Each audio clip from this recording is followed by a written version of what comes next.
चीन में चल रहे एशियाड में भारतीय खिलाड़ी लगातार डंका बजा रहे हैं। अभी यशस्वी जायसवाल ने शतकीय पारी खेली है नेपाल के खिलाफ क्रिकेट में, जिसकी उम्मीद थी। और बहुत सारी जो इवेंट हैं वहाँ बहुत सारे मेडल्स आ रहे हैं। सबसे बड़ी बात है शूटिंग ने ज़बरदस्त प्रदर्शन किया है, इतिहास रचा है। इसमें खासकर दो जो नाम हैं, ऐश्वर्य प्रताप सिंह तोमर और ईशा सिंह, इन दोनों सुरमाओं ने 4-4 पदक जीते हैं। जसपाल राणा के रिकॉर्ड की बराबरी की है। ऐश्वर्य ने 2 गोल्ड, 1 सिल्वर, 1 ब्रॉन्ज समेत 4 जीते, जबकि ईशा सिंह ने 1 गोल्ड और 3 सिल्वर समेत 4 पदक जीते। इन दोनों के प्रदर्शन के बदौलत इस बार भारत ने 7 गोल्ड समेत 22 पदक जीते। और आपकी मुलाकात एक बेहद खास मेहमान से करवाएंगे। एशियाड से लौटने के बाद ये पहला मौका है जब चैंपियंस किसी स्टूडियो में आ रहे हैं। और एनडीटीवी के दर्शकों के लिए सबसे पहले ऐश्वर्य प्रताप सिंह तोमर हमारे साथ हैं। 4 मेडल जीते हैं बच्चे, बहुत स्वागत है। और क्या फीलिंग्स है सबसे पहले तो? आप तो लगातार 4 मेडल जीतना, जसपाल राणा के रिकॉर्ड की बराबरी करना। Thank you sir. और फीलिंग काफ़ी अच्छी है, काफ़ी खुशी का माहौल है सब मेडल जगह। उठा के आप दिखा दीजिए को, इसलिए मैंने जानबूझ के आपको बोला कि मेडल। तो ये जो 4 मेडल हैं इनके पास, 2 गोल्ड हैं, 1 सिल्वर कहीं छिपा हुआ है, एक ब्रॉन्ज रखा है, अभी 3 ही है। हाँ जी सर। ओवरऑल कैसा एक्सपीरियंस रहा? टोक्यो भी आप गए थे, लेकिन ये एक्सपीरियंस और सबसे ज़्यादा मेडल जीतना, इसकी उम्मीद करके तो नहीं गए होंगे? सर एक्सपीरियंस काफ़ी अच्छा रहा है। और जैसे कि हम जितने भी कंपटीशन खेलते हैं उसमें हमेशा हम कुछ ना कुछ सीखते हैं। और जैसे टोक्यो से हमने काफ़ी कुछ सीखा है और उसी से अच्छा सीख के हमने खुद में इम्प्रूवमेंट किया है काफ़ी।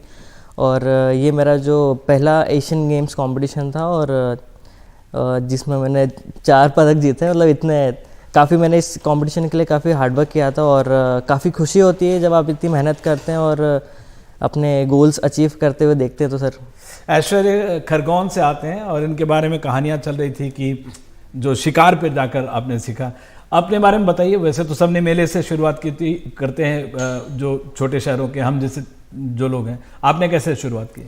सर मेरी भी शुरुआत वैसी हुई है। और जैसे बचपन से ही मेरे को शूटिंग का काफ़ी शौक़ था। और जैसे मेले वगैरह में जाके भी मैं सिर्फ बलून्स और ये सब फोड़ने के लिए जाता था। और जैसे बचपन में मेरे को कोई भी टॉय वगैरह खरीदना था तो मैं मोस्टली प्रेफर करता था कि मेरे को आप कुछ राइफल पिस्टल ऐसा कुछ दिलवा दो। तो आप तो वहाँ जो बलून वाला होता होगा उसकी हालत खराब कर देते? बिल्कुल सर, बिल्कुल। मैं तो अभी भी करता हूँ, कभी जाता हूँ तो। अभी भी बलून के लिए जाते हैं? मेले में आप जाते हैं? ऐश्वर्य सबसे बड़ी बात है जो जितने हमने सारे मेडल जीते हैं इसमें 2 इंडिविजुअल मेडल भी हैं। ऐसा नहीं कि पिछली बार हमने 2 इंडिविजुअल जीता था। अभी यहाँ से अगर हम पेरिस का फासला देखें, कितना बड़ा है फासला यहाँ से, आप जैसे जितने भी शूटर्स हैं उसके लिए? सर फासला तो काफ़ी है। जैसे अभी ओलंपिक एक बड़ा इवेंट होता है और वहाँ पे अपने देश को रिप्रेजेंट करना और मेडल जीतना वहाँ पे, वो सर काफ़ी बड़ी बात होती है।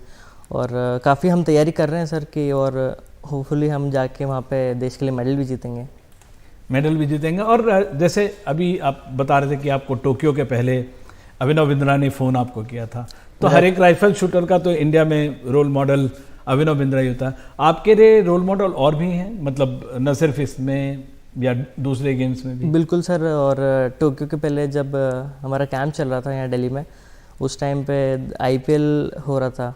तो जो मेरे साइकोलॉजिस्ट है संजना मैम, वो बेंगलोर की टीम के भी वही थे। और मैंने उनसे कहा था कि मैम कभी मौका मिले तो मेरे को विराट सर से बात करनी है। मैं उनका काफ़ी बड़ा विराट कोहली से? जी सर। आप विराट कोहली के फैन हैं? बिल्कुल सर। और देखते हैं उनका गेम? हाँ सर, अगर मतलब उनका जब भी मैच आता है मैं देखता हूँ। आप तो बहुत थोड़ा शांत हैं और विराट तो बड़ा फ्लैम्बॉयंट है, क्या उनमें पसंद आता है?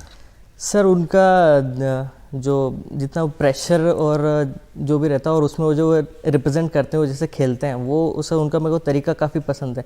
जैसे अभी एक इंडिया पाकिस्तान का मैच हुआ था जिसमें 7 बॉल में 22 रन चाहिए था और जो उन्होंने 2 6 मारे थे। और मतलब उस टाइम पे हम इमेजिन कर सकते हैं एज एन एथलीट की जब इतना प्रेशर है और उन्होंने इतना अच्छा परफॉर्म करा, तो हम भी कोशिश करते हैं कि हम भी अच्छे इतने प्रेशर में इतना अपने देश के लिए मेडल जीतें।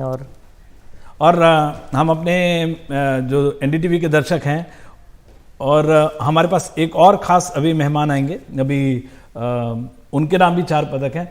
ऐश्वर्य, आपसे एक और जो इम्पोर्टेंट बात है कि जैसे आप बता रहे थे कि पेरिस में फासला है यहाँ से, जितने भी शूटर्स गए इस बार काफ़ी समय से खासकर राइफल शूटिंग नहीं मानी जा रही थी। और 50 मीटर 3 पोजीशन में जीतना, 50 मीटर 3 पोजीशन कभी भी भारत का स्ट्रॉन्ग पॉइंट नहीं है। लेकिन अब उसके थ्रू सिर्फ कोटा हासिल करने की बात नहीं है ओलंपिक्स के लिए, उसमें अच्छा कर रहे हैं और पदक जीत रहे हैं। ये ट्रांसफॉर्मेशन कई सारा, क्योंकि मैं जब शूटिंग के जो अधिकारी हैं ऑफिशियल्स हैं उनसे बातचीत कर रहा था, उन्होंने काफ़ी सारा चेंज लाया है, पहले इसमें उसको इम्प्रोवाइज किया। क्या मेजर चेंज है और क्या सपोर्ट स्टाफ, जैसे आप बता रहे थे कि 10-10 सपोर्ट स्टाफ होते हैं, क्या रोल होता है जिसकी वजह से इसको टीम परफॉर्मेंस कह सकते हैं? सर जैसे 50 मीटर इवेंट जो है वो थोड़ा कॉस्टली भी पड़ता है एथलीट्स को, और जैसे आप हर कोई एक मिडिल फैमिली का जो एथलीट अगर वो बनना चाहते हो 50 मीटर थोड़ा उनके लिए एक्सपेंसिव गेम होता है। लेकिन जो जैसे मध्य प्रदेश शूटिंग एकेडमी है जो यशोधरा राजे सिंधिया मैम का है पूरा, तो वहाँ पे हम जैसे एथलीट्स को सर जैसे अच्छा प्लेटफॉर्म मिलता है कि हम वहाँ से जो फैसिलिटीज़ हमको मिल रही है उनका यूज़ करके अच्छे लेवल पर हम परफॉर्म कर सकते हैं। और अभी जिस हिसाब से जो मोदी जी की सरकार में जो हमारे को जो सपोर्ट दिया जा रहा है, जैसे साई का, टॉप्स का, और ये सब काफ़ी हमें हेल्प करता है, और इन्हीं की वजह से हम आज आगे बढ़ रहे हैं। और अब हम एक और मेहमान से आपको मिलवाते हैं। 8 पदक हैं दोनों के पास कुल मिला के। ईशा सिंह, इन्होंने भी 4 पदक जीता है, और ईशा सिंह और ऐश्वर्या तोमर, ये दोनों मिला के 8 मेडल हैं। टीम के साथ भी है इनके मेडल्स, ऐसा नहीं इंडिविजुअल की बात। तो 8 मेडल जीतना। ईशा, मैं आपको जब 12-13 साल की थी तब आप नेशनल चैंपियन बन गई, आपने वर्ल्ड नंबर 1 को बीट किया और उसके बाद मनु भाकर को बीट किया। इतने बहुत बड़े नाम हैं ये। 13 साल से यहाँ तक आने में आपको प्रेशर हैंडल तो करना आ गया? आई फील प्रेशर हैंडल करना मतलब आई फील वो एक्सपीरियंस के बेसिस पे होता है। ऐसे कोई ट्रिक नहीं है, ऐसे कोई सीक्रेट नहीं है उसके पीछे। जैसे आप एक्सपीरियंस गेन करते हो उससे पता चलता है कि आपकी कैपेबिलिटीज़ क्या है।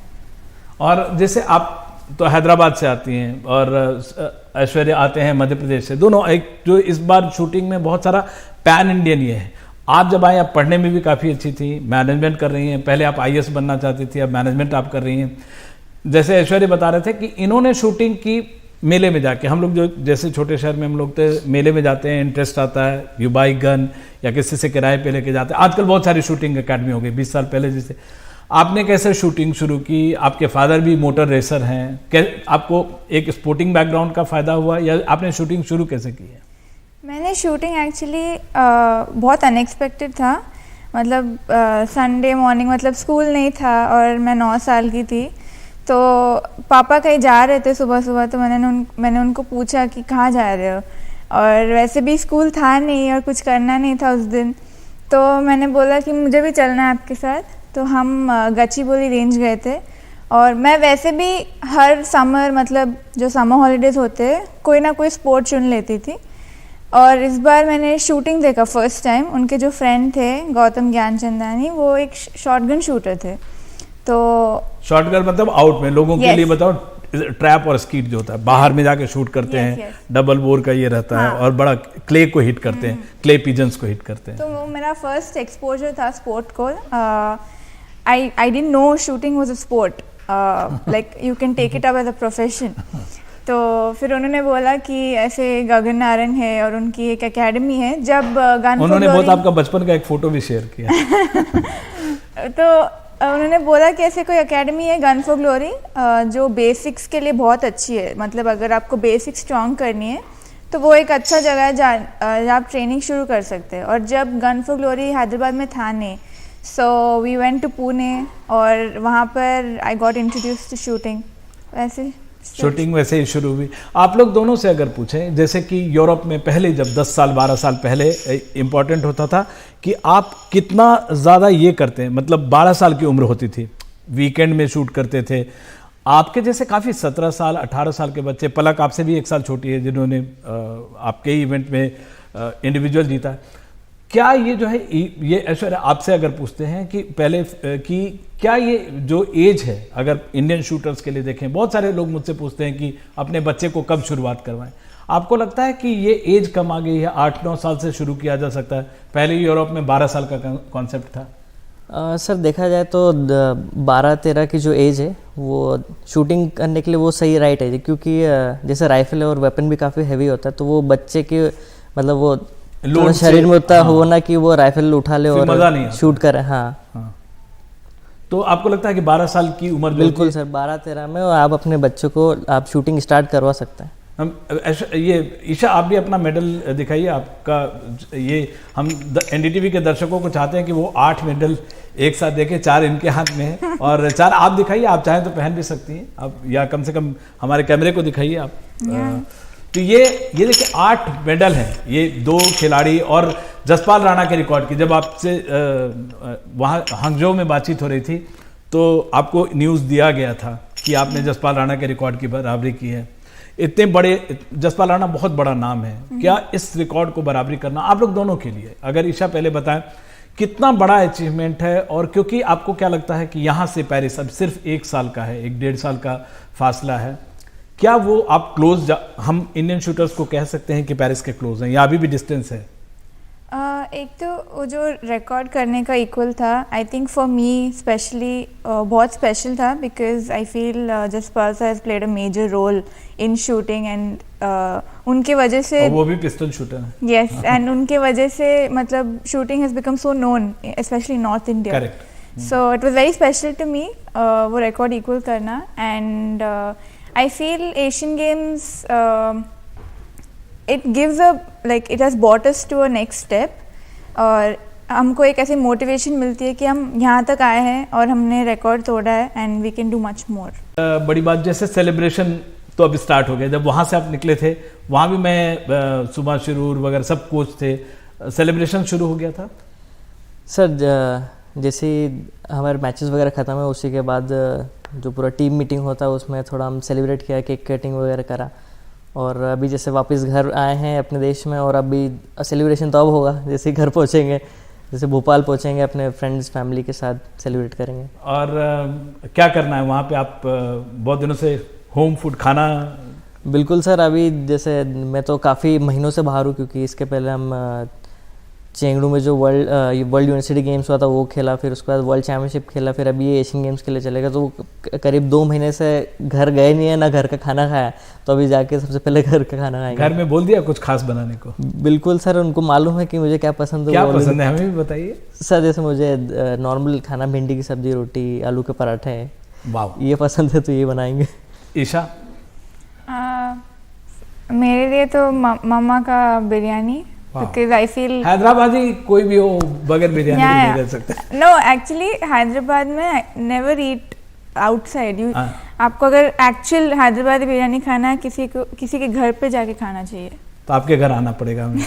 बिल्कुल बिल्कुल। अच्छा ईशा, आपसे पहले भी पूछ रहा था, जैसे अभी इन्होंने बोला इनके रोल मॉडल हैं, कैब्रियानी है, अभिनव बिंद्रा की बात कर रहे थे, विराट कोहली की भी बात कर रहे थे, आपके लिए कौन खास है? मेरे लिए एक्चुअली फर्स्टली गगन नारंग थे, बिकॉज मैं उनकी एकेडमी से आई हूँ, और जब मैं गन फॉर ग्लोरी में जाती थी अंदर, उनके पोस्टर्स हर जगह होते थे, और उनके बारे में पढ़ना शुरू किया, like what he does and उनकी ट्रेनिंग उन्होंने कब शुरू किया, तो मेरे लिए I think first role model and inspiration वही थे। उसके बाद से अभी तो आई हैव एना कोराकाकी, वो ग्रीस से है, and she has 2 times Olympic medals in a single Olympic event, and yeah, अभी तो वही है। और दूसरे स्पोर्ट में भी कोई है? दूसरे स्पोर्ट में मैं फॉर्मूला 1 की फ़ैन हूँ, सो फॉर मी इट्स आर्टन सेना। बहुत ही बड़ी। तो ये विराट कोहली, आर्टन सेना और शूटर्स तो हैं ही ऑफ कोर्स। आप लोग दोनों ने, गगन नारंग, आपने अभिनव बिंद्रा के नाम लिए, दोनों ने 2008-2012 में ओलंपिक्स में मेडल जीता था, तो आपके लिए अगला टारगेट 2024 पेरिस, तो पेरिस में आपका फिर से इंतजार रहेगा। ये दोनों खिलाड़ी हैं जिनसे बड़ी उम्मीदें की जा सकती हैं, बड़े मेडल की उम्मीद रहेगी, और जाहिर तौर पर यहाँ जीत लेने के बाद वर्ल्ड चैंपियनशिप में इन्होंने जीता है, अगला जो टारगेट है वो पेरिस का पदक होगा, और इन पे नज़र रहेगी, प्रेशर भी रहेगा, लेकिन इस प्रेशर से ये खिलाड़ी साबित करते रहें कि आगे निकल सकते हैं।